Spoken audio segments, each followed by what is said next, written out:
Hi everyone, my name is Duncan, and today we're going to go over the borrowing procedures for requesting blocks and kits from PLS headquarters. I'm going to go over the full process, including the Google form, the tracking sheets, and some other useful links. To begin, we're going to start on the PLS homepage. So I'm at peacelibrarysystem.ab.ca. I'm going to start by hovering over our services, and I'm looking for blocks and kits, and we have 4 different pages here. The title page, blocks and kits, includes instructions on the borrowing procedure. And then these 3 item pages, as I like to call them, are going to have information on the different types of blocks or the different types of programming and Storytime kits we have available. But let's click on the title page, and we're going to go over the borrowing procedure instructions. All right, so to place a request on a block or kit, number 1, check the availability of the preferred kit or block with the tracking sheets. We have 3 tracking sheets listed here. We have one for the book blocks, one for the programming kits, and one for the Storytime kits. So these are Google Sheets. They look like this. There we go. And they all have tabs on the bottom. So for the programming kit, we have a tab for each kit. The Storytime kit, we have a tab for each age range. And then the book blocks, we have tabs for different categories like audiobooks, the book club books, Halloween book blocks, the large print ones.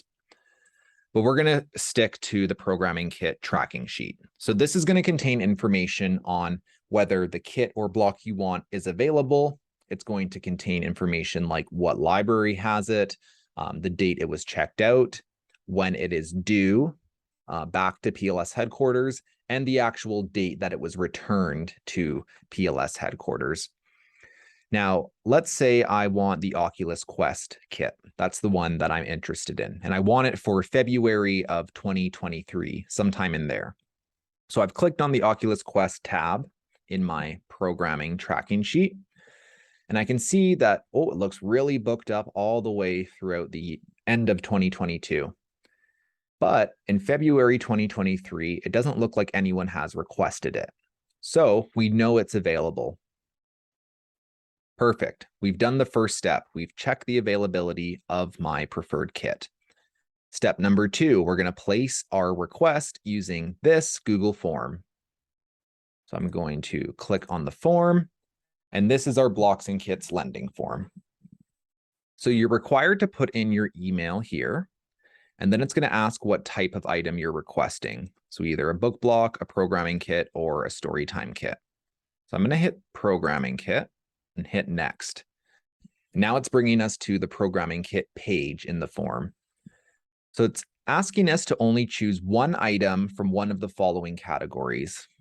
That means if you are going to request multiple programming kits or multiple book blocks, we ask that you make each one a separate Google form request. And this just helps keep it organized when the forms are submitted on our end, so we know exactly which block or kit you are looking to borrow.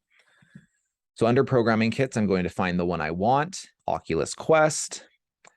We also have the Catan board games under programming kits, but I'm not going to select any because it is one choice per form. I'm going to scroll down, and I have the tracking sheet linked here too. So if you didn't check the availability beforehand, you can open up this tracking sheet, and it brings us right back to the same spot. All right, under the tracking sheet, to check for availability, we have our van delivery schedule. And that links to the van delivery that is on the PLS homepage. We do ask when you request a blocker kit that it aligns with your van delivery date. That is if you are on van delivery. So if your van delivery date is on Mondays, let's say mine is on Mondays, I'm going to make sure that I'm requesting Monday for the date that I want the kit to come. So I'm selecting my date at the bottom here. I am in February 2023, and I'm going to choose the 6th. That's a Monday. That's my delivery date. That's the date it's going to arrive to my library. Now, it also says, whoops, accidentally clicked the other one. It also says here the loan period. So the loan period for programming kits is 3 weeks, no renewals. Okay. If you do need a kit for longer and no one has requested it ahead of you, you can contact us and we can make an arrangement, but you need to contact us if that is the case. But it says 3 weeks, so I can kind of predict when my due date is going to be. So if I've requested it on the 6th, 1, 2, 3, I know that it's going to be due on my van run date on Monday, February 27th. All right, I've chosen my date, I've hit next. And this is the lending policy. So it wants you to read through our lending policy, things like conditions for borrowing, conditions for use, conditions for loss and damages. Under conditions for use, we have a link that has some kit-specific conditions for use. So if it's your first time requesting a kit, like this Oculus Quest kit, I'm going to look at what page it's on.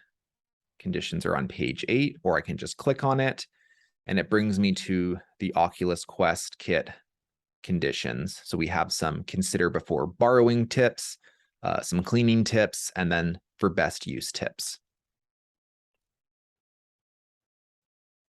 Under conditions for loss and damages, we have a sheet that has the replacement cost and the inventory of all the kits. So this can be helpful when you're packing stuff away, getting it ready to ship back to headquarters, trying to make sure everything's back in the kit, or in the event of lost or damaged items, this lists the actual cost, the replacement cost that you would be billed. All right. So I've looked at my conditions. I'm going to select, I agree that I understand the lending policy. I agree that I have read the lending policy, the conditions for use, and the replacement cost sheet. I'm going to choose what library I am from. I'm just going to use Nampa as my example. And then I'm going to insert my name and virtual signature and click submit. Right? Once the form is submitted, it automatically notifies us at headquarters. So we're going to review the request, and then we will send a confirmation email or alternate dates if your request overlaps a previous request. But that's it, you're done.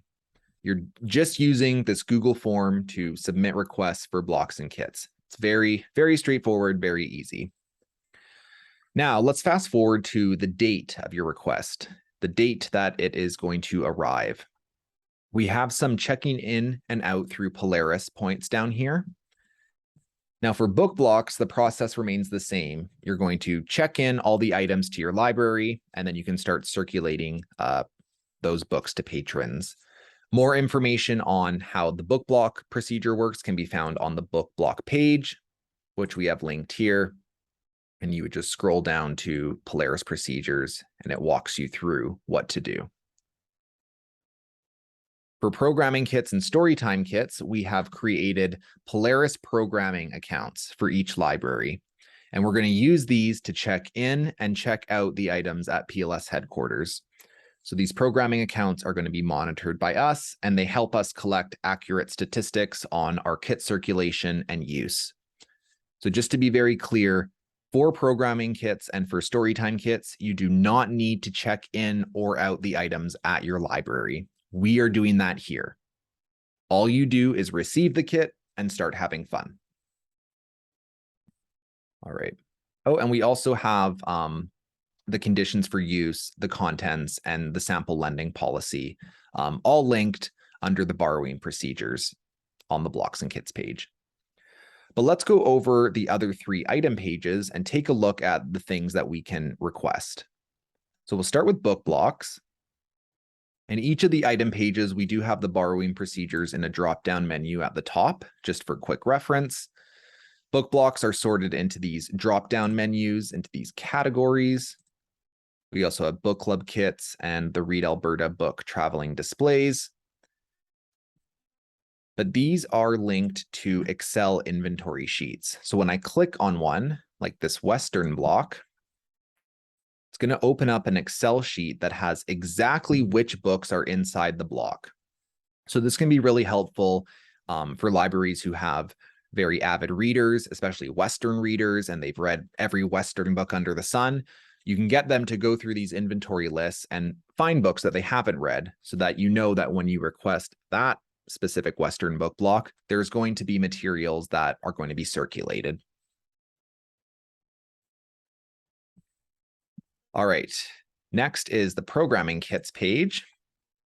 So again, we have borrowing procedures at the top, and these are sorted into programming kits. We have Steam kits, video game kits, and board games. And each of these drop-down menus has a little bit of information about the kit. It also has an instructional YouTube video on how to set up the items in the kit, and some resources are linked at the bottom. And that's for every drop-down menu has that information.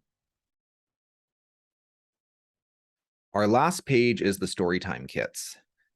So again, borrowing procedures are at the top, and these Storytime Kits are sorted by age range. So we have 2 to 3, and then 4 to 6 below. When you click into the kits, it's going to bring up an image of exactly what's inside the Storytime kit. So whether there's any toys or puppets, the exact titles that are in there.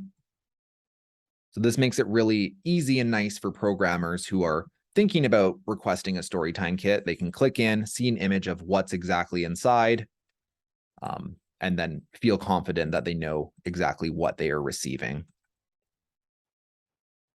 And that is basically it. If you have any questions or feedback, you can contact me at dlotoski@peacelibrarysystem.ab.ca. I'm also available by phone at 780-538-4656, and my extension is 125. All right. Thanks, everyone. Happy borrowing.